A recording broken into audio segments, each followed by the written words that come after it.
Got a 2011 Jeep Wrangler Sport Unlimited. Gonna do front brake pads and rotors. Alright. So first thing you need to do is jack it up and support it. Put some jack stands on or lift it up with a lift. Remove your front tires. Then you need to remove your calipers. Calipers held on by two 13mm headed bolts. One here and one here. This is what they look like. And this is caliper slide pin, goes through here. And sometimes when you're taking these bolts out, they'll spin this slide pin. And if they're really rusted, they'll tear the boot. But just be aware, if it does spin, just hurry up, put some needle nose vice grips on them and hold them. A wrench won't fit in there, but the needle nose vice grips will. So you hold that one and they do the same thing on the bottom one. All right. And get those loose, get them out. Get yourself a screwdriver. Pry this out just a little bit. Just a little bit. That way you can get a little gap inside there by that piston, hopefully. And we can push it in just a little bit. These are the Finamic, they're plastic, so don't want to chip them. Tie them up slowly. Just stick your screwdriver in there and pry it up against it just a little bit.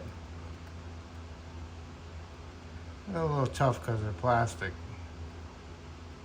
If you're having big problems with your brakes and you're really unevenly worn, looking like that. And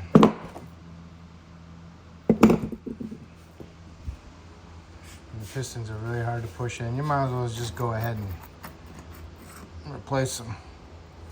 But a lot of people can't afford it, so especially now.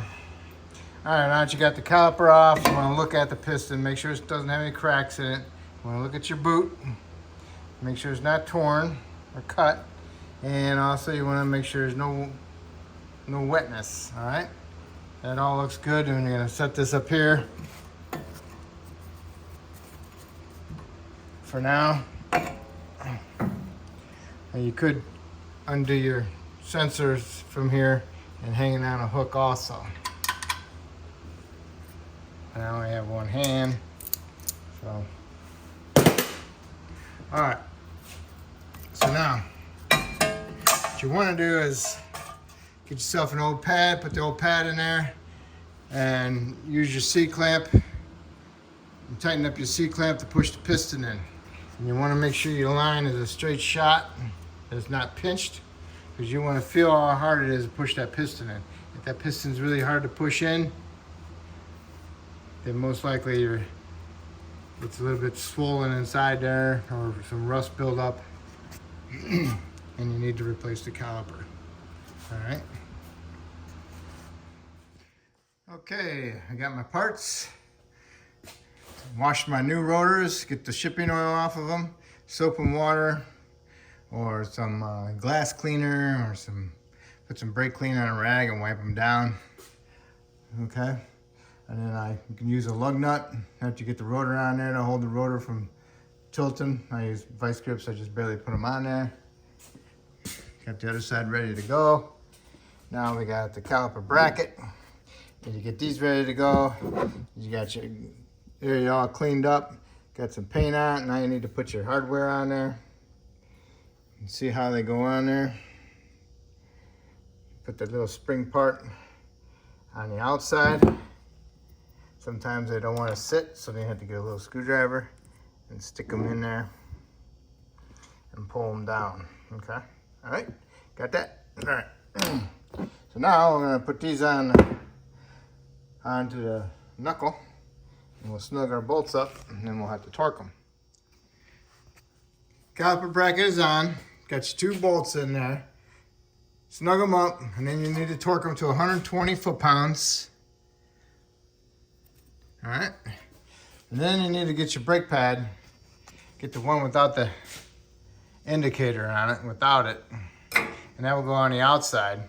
And part of these hardwares are like springs. They're pretty tough. So you got to put them in at an angle. I got them in at an angle, going in there like that. And I push up against that part of it.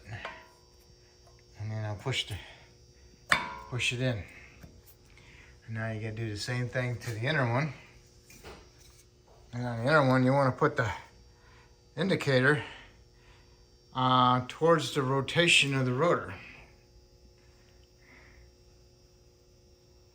So it'll be on the bottom. So my indicator is going to go on the bottom. Okay? So now all you need to do is get yourself a light so you can see what you're doing. Get the bottom one started, get the top one started, and push it in there like that. Alright, so what I'll do is I get the bottom started, and I'll work my way on the top, and I'll push that spring in on that thing. Get it in there like that. Push it in. Okay. All right. Hopefully you can see it.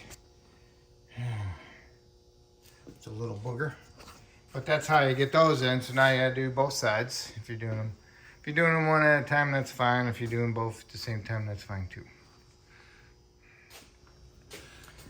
All right, your pads are in. Now you got your caliper. Make sure the line is not twisted.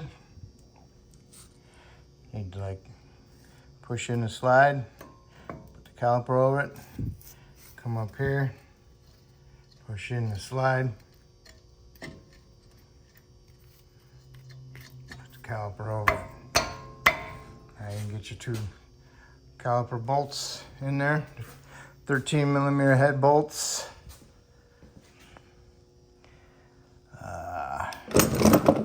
Yeah, these are them. Get them mixed up with the rear ones. The one try to keep things together. All right.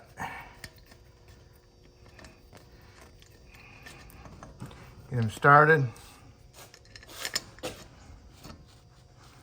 And once you get them started, you want to snug them up.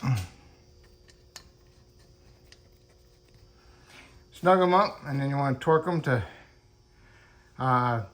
27 foot-pounds. And don't forget, if your slide pins spin on you when you're trying to tighten your bolts, put your vice grips on them to hold them. All right, and don't forget, 27 foot-pounds. And if you use the hook to hold your caliper, make sure you remove it. Otherwise, you'll be leaving it in there. Also, just want to double check your brake lines and make sure they're not twisted. Make sure it's got a nice little loop in there. All right. So that will complete your front brakes. If you've done both sides the same way, that'd be perfect. All right. So next, what you need to do is put your tires on, snug up your lug nuts, torque them to 100 foot-pounds, and then make sure the vehicle's on the ground all the way, and go inside the vehicle and start it up. Push your pedal to the floor a couple times, shut it off, open your hood, and double check your brake fluid level. It's a .3, so just make sure you top it off if it's low. And if it's, after you do that, then you can put your cover back on and wipe it off, and that will complete your brake job. You definitely want to pump up your brake pedal before you put it in drive or reverse, because otherwise you won't have any brakes until the piston comes back out and contacts the brake pads, okay? All right, so that will complete your front brakes. If I helped you out, that's awesome. Hopefully you can help me out by subscribing to my channel, and I appreciate it. Thank you.